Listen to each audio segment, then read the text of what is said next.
ಹೇಳದ್ನಲ್ಲ, ಇದನ್ನ ಕಾಮ್ ಮಾಡ್ಕೊಳ್ಳೋದೇ ಬುದ್ಧಿವಂತಿಕೆ. ಅಂದರೆ ನಿಜವಾದ ಬುದ್ಧಿವಂತಿಕೆ, ಅದೇ ನಿಜವಾದ ಹ್ಯಾಪಿನೆಸ್. ಪ್ರೆಸೆಂಟ್ಗೆ ಬರ್ತೀವಿ, ನಿಮ್ಗೆ ಹ್ಯಾಪಿನೆಸ್ ಅರಿವಾಗುತ್ತೆ. ಇವಾಗ ಸಿಂಪಲ್ ಆಗಿ ಹೇಳ್ಬೇಕು, ನೀವು ಮನೆಗೆ ಹೋಗ್ತೀರಾ, ಅದೇ ಮನೆ, ದಿನಾ ಹೋಗೋ ಮನೆ.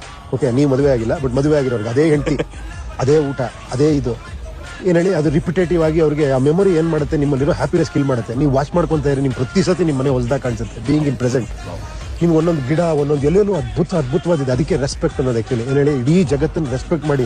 ನಾನು ಏನು ಇಲ್ಲದೆ ಇದ್ದಂಗೆ ಆದಾಗ ನನಗೆ ಎಲ್ಲವೂ ಕಾಣಿಸುತ್ತೆ. ನಾನು ಇದ್ದೀನಿ ಅನ್ಕೊಂಡು ನನಗೆ ಯಾವುದು ಕಾಣಿಸಲ್ಲ, ಬರೀ ನಾನೊಬ್ಬನೇ ಕಾಣಿಸ್ತಾ ಇರ್ತೀನಿ. ಅದು ನರಕ. ನನಗೆ ಯಾರೋ ಒಬ್ರು ಹೈದರಾಬಾದ್ ರೈಟರ್ ಒಂದು ಕತೆ ಹೇಳ್ತಾ ಇದ್ರು. ಹೇಳ್ಬೇಕಾದ್ರೆ ನಿಜವಾದ ನಮ್ಮ ಎಜುಕೇಷನ್ ಸಿಸ್ಟಮ್ ಹೆಂಗಿತ್ತು ಅಂತ ಅದನ್ನ ಹೇಳ್ತಾ ಅವರು ಪ್ರತಿ ಕಾಲಕ್ಕೆ ಹೋದ್ರು. ತ್ರೇತಾಯುಗ, ದ್ವಾಪರಯುಗ, ಕಲಿಯುಗ. ತೃತೀಯಯುಗದಲ್ಲಿ ಹೆಂಗಿತ್ತು ಎಜುಕೇಷನ್ ಸಿಸ್ಟಮ್ ಅಂದರೆ, ಒಂದು ಚಿಕ್ಕ ಮಗುನ್ ತಂದು ಒಂದು ಅರಳಿ ಕಟ್ಟೆಯಲ್ಲಿ ಕೂರಿಸೋರಂತೆ. ವಯಸ್ಸಾದವರೆಲ್ಲ ಬಂದು ಆ ಮಗುನ ಮುಖ ನೋಡೋರಂತೆ. ಒಂದು ಅರ್ಧ ಗಂಟೆ 1 ಅವರ್ ನೋಡ್ಬಿಟ್ಟು ಆಯ್ತು ಎಜುಕೇಷನ್ ಮುಗೀತು ಅಂತ ಹೊರಗೋರಂತೆ. ಅದೇ ಎಜುಕೇಷನ್ ಅಂದರೆ ಏನು ಹೇಳಿ, ಆ ಮಗುವಲ್ಲಿರೋ ಇನ್ನೋಸೆನ್ಸು, ಆ ಮಗುವಲ್ಲಿರೋ ಖುಷಿ, ಆ ಮಗುವಲ್ಲಿರೋದು. ಇವ್ನಿಗೇನಂದ್ರೆ ಹೊರಗಡೆ ಓಡಾಡ್ತೇವೆ, ಮೈಂಡ್ ಪ್ರಾಬ್ಲಮೇ ಅದು. ನಾವು ಮೆಮೊರಿ ಕ್ರಿಯೇಟ್ ಆಗುತ್ತೆ, ನಮ್ಮ ತಲೆಯೊಳಗೆ ಏನೋ ತುಂಬ್ಕೊಂತೀವಿ. ಎರೇಸ್ ಮಾಡ್ಕೊಳ್ಳೋದು ಆ ಮಗುನ ನೋಡಿ. ಆಹಾ ಎಷ್ಟು ಚೆನ್ನಾಗಿದೆಯಪ್ಪ, ಆ ಮಗುನ ನೋಡಿದಾಗ ಆ ಹ್ಯಾಪಿನೆಸ್ ತೊಗೊಳ್ಳೋದೇ ಜೀವನ. ಧ್ಯಾನನೇ ಆ್ಯಕ್ಚುಲಿ ಜೀವನ.